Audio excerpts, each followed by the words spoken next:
Halo semuanya, selamat datang. Oke, hari ini kita bakal bahas sesuatu yang wow, bisa jadi bakal mengubah cara pandang Anda soal doa selamanya. Kita akan bedah apa itu kuasa dan prinsip di balik doa yang benar-benar transformatif.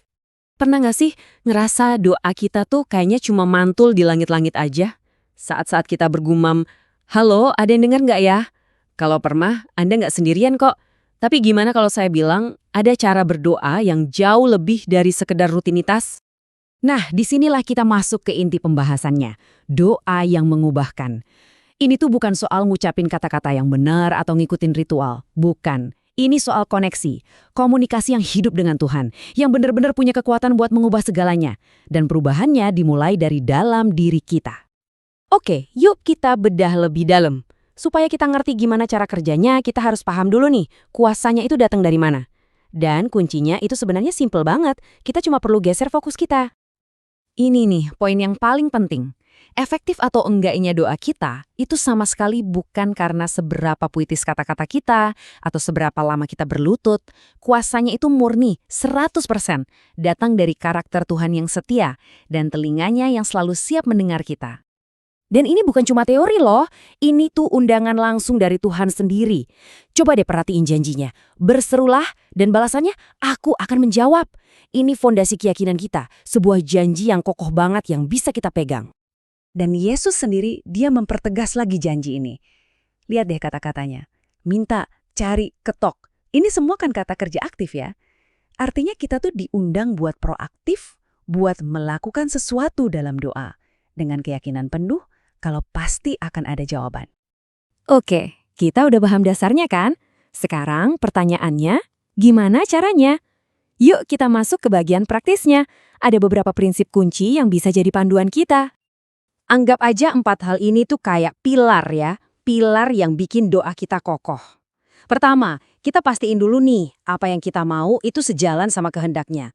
Terus, kita datang dengan iman dan hati yang tulus. Ketiga, jangan gampang nyerah, harus tekun. Dan yang terakhir, tapi penting banget, selalu bawa rasa syukur. Semuanya ini saling nyambung. Dan kalau kita lihat lagi keempat pilar tadi, ada satu benang merah yang nyambungin semuanya. Apa itu? Iman. Ibrani 11 ayat 6 itu jelas banget. Iman itu bukan pilihan, tapi bensinnya. Tanpa iman, mesin doa kita ya nggak bakal jalan kemana-mana.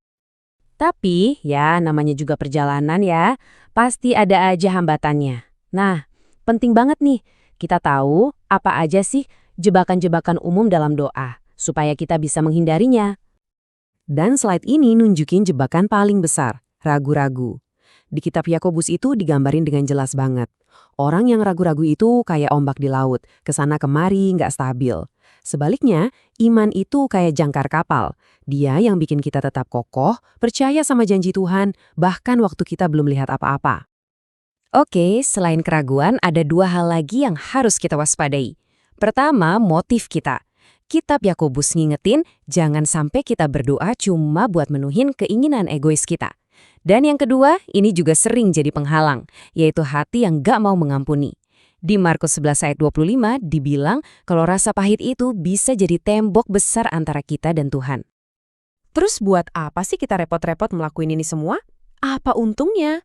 Nah, sekarang kita lihat buah-buah manis yang bisa kita dapatkan dari kehidupan doa yang transformatif ini. Dan hasilnya tuh, wah, luar biasa. Ini bukan sekedar soal permintaan kita dikabulkan ya. Jauh lebih dari itu. Ini soal diri kita yang diubah dari dalam, kita dapat damai yang kadang nggak masuk akal, kita punya kekuatan baru buat hadapi hari-hari, dan yang paling penting, hubungan kita sama Tuhan jadi makin dekat. Ini benar-benar perubahan total. Dan mungkin ya, dari semua buah itu, ini yang paling kita cari-cari di zaman sekarang. Damai sejahtera. Di tengah dunia yang serba nggak pasti dan bikin cemas, doa itu nawarin sesuatu yang luar biasa. Kedamaian yang melampaui logika kita, yang benar-benar ngejaga hati dan pikiran kita tetap aman. Nah, setelah kita bahas semua ini, coba deh ambil waktu sebentar buat merenung. Dalam hidup Anda sekarang, perubahan apa sih yang paling Anda rindukan?